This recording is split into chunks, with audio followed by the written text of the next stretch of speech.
বড় বড় সাইজেরই হিংচে তুলছি আমি। এগুলোকে বেসনের মধ্যে ডুবিয়ে ভাজতে হবে, চপ ভাজবো, তাই বড় বড় করে একটু তুলছি। কত হয়েছে দেখুন।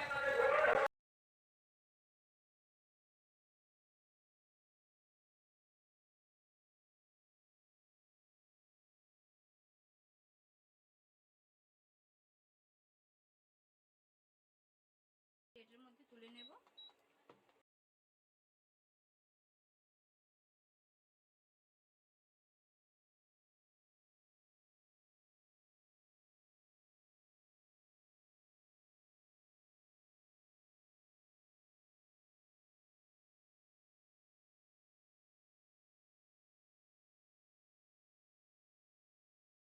নমস্কার বন্ধুরা, আমি দেবজানি রান্নাঘরে আপনাদের সকলকেই স্বাগত জানাই। আজকে দেখুন হিংচে তুলতে চলে এসেছি। দুটো হিংচে হয়েছে দেখুন, এই যে ওইখানে। আজকে হিংচের চপ বানাবো, সেই আপনাদের সঙ্গে শেয়ার করব। প্লিজ পুরো ভিডিওটা দেখতে থাকুন, সঙ্গে থাকুন। বাবুও সঙ্গে এসছে। তুমি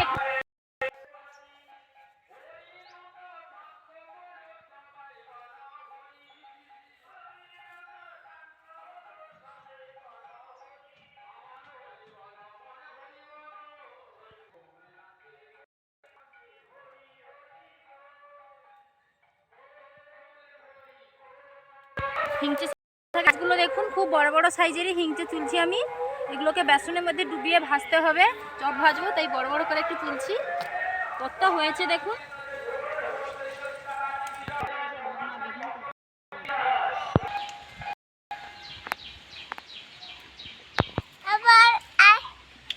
দেখুন বন্ধুরা, আমাদের পুকুর পাড়ে কত হিংচে হয়েছে, মানে খেয়ে আর খেতে পাচ্ছি না আমরা, তাই আজকে চপ বানাবো।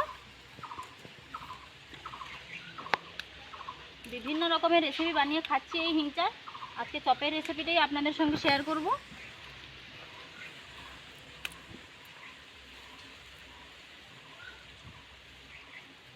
আপনারা যদি কেউ হিংচা দিতে চান তাহলে অবশ্যই আমাকে কমেন্ট করে জানাবেন আর অ্যাড্রেস দেবেন, না হলে আসবেন।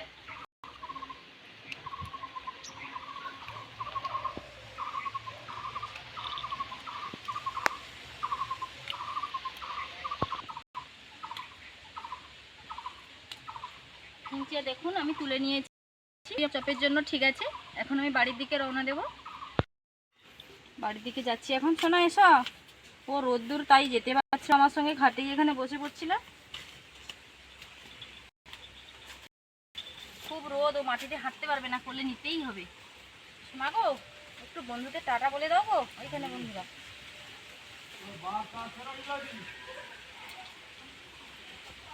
এখন মুড অফ হয়ে আছে, কারণ খুব রোদ্দুর তো, সেই জন্য টাটা বলতে পারছে না।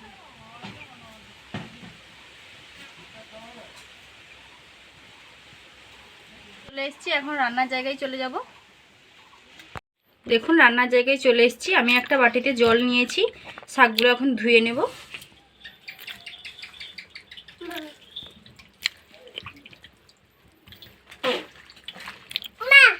বলো, তুমি খাবে চপ খাবে?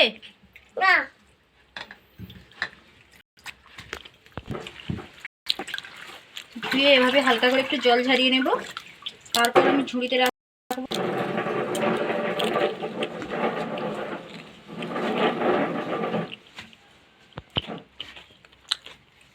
এখন আমি লবণ মাখিয়ে দেবো শাকগুলোতে।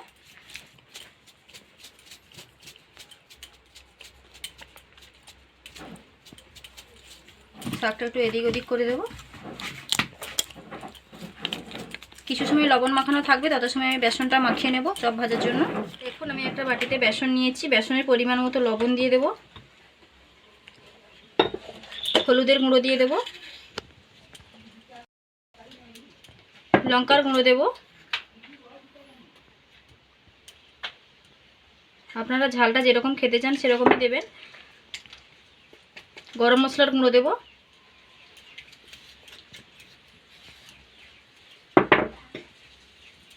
শুকনো উপকরণগুলো আমি মাখিয়ে নেব।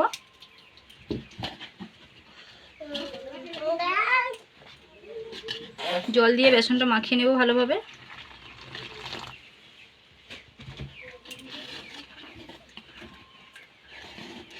আরও জল লাগবে, খুব বেশি পাতলা নয়, খুব বেশি মোটা নয়, সেরকমভাবেই মাখাতে হবে।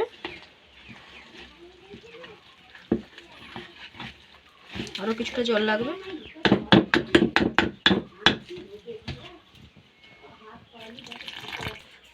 দেখুন বেসনটা আমি খুব সুন্দরভাবে মাখিয়ে নিয়েছি। এখন এটাকে সাইডে রেখে দেব। ওভেনটা আমি অন করে কড়াইতে তেল দিয়ে দিয়েছি, সাদা তেল দিয়েছি। তেলটা গরম হচ্ছে।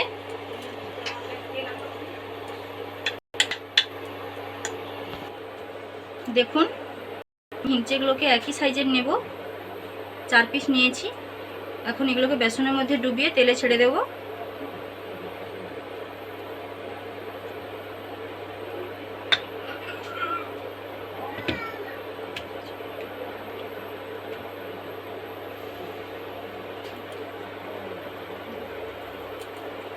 কোনো হিংচা শাকের ডাঁটাগুলো একটু বেশি বড় আছে, সেগুলোকে কেটে বাদ দিয়ে দেব। খুব বেশি ডাঁটা নেওয়ার কোনো প্রয়োজন নেই।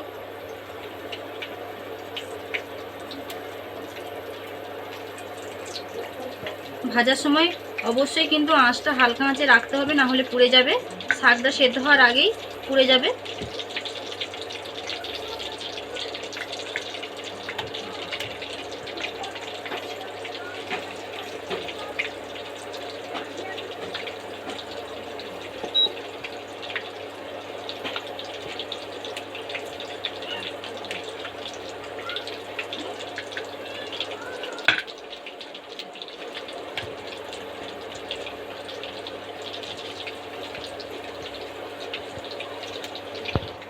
তিনটে করেই ভাজবো। দেখুন তিনটে দিয়ে দিয়েছি। খুব বেশি একসঙ্গে দিলে অসুবিধা হবে, তাই তিনটেই দিয়েছি। হালকা আঁচে এগুলো ভাজার জন্য একটু সময় দেব, ভাজা হওয়ার জন্য। একদিক উল্টে দেব।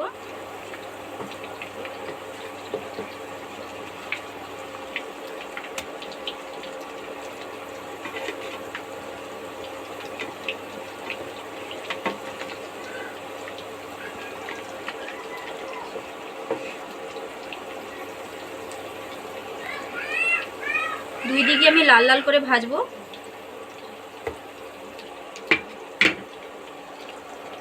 দেখুন হিংচের চপগুলো খুব সুন্দর লাল লাল করে আমি ভেজে নিয়েছি।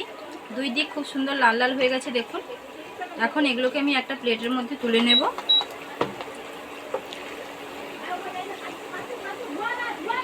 ওয়াও, দেখতে কতটা দারুণ হয়েছে দেখুন।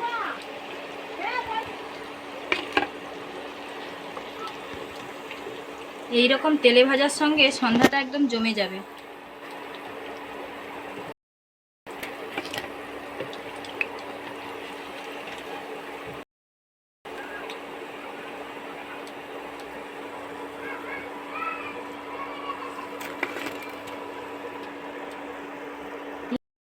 আবারও যে কয়েকটা আছে সেগুলো দিয়ে দেব।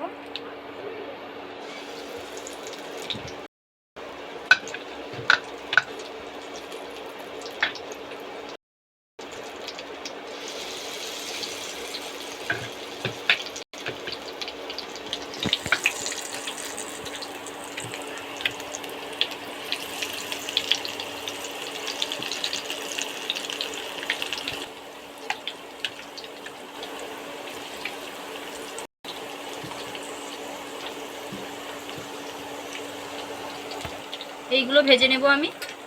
দেখুন এদিক ওদিক আমি লাল লাল করে ভেজে নেব। অল্প সময় ধরেই উল্টে পাল্টে রাখতে হবে, না হলে খুব বেশি সময় যদি একদিকে থাকে তাহলে পুড়ে যাবে। কি বাবু তুমি খাবে?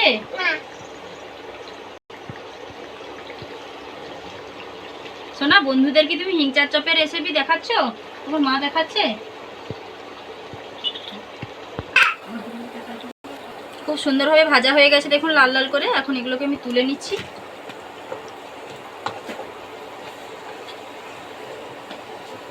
একটু তেলটা ঝারিয়ে তুলবো।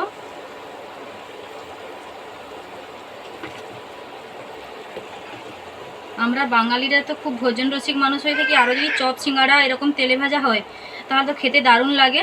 তাই দারুণ একটা রেসিপি আপনাদের সঙ্গে শেয়ার করলাম। আপনারা একবার প্লিজ বাড়িতে বানাবেন। খেতে কীরকম লাগে আমাকে অবশ্যই করে কমেন্ট করে জানাবেন। আরও কয়েকটা বাকি আছে, সেগুলো দিয়ে দেব।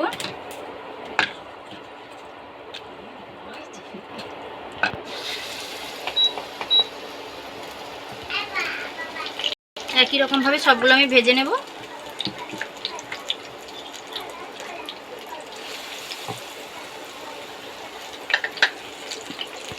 যে 3টে বাকি ছিল দেখুন দিয়ে দিয়েছি, এগুলোকেও খুব সুন্দর আমি লাল লাল করে ভেজে নেব।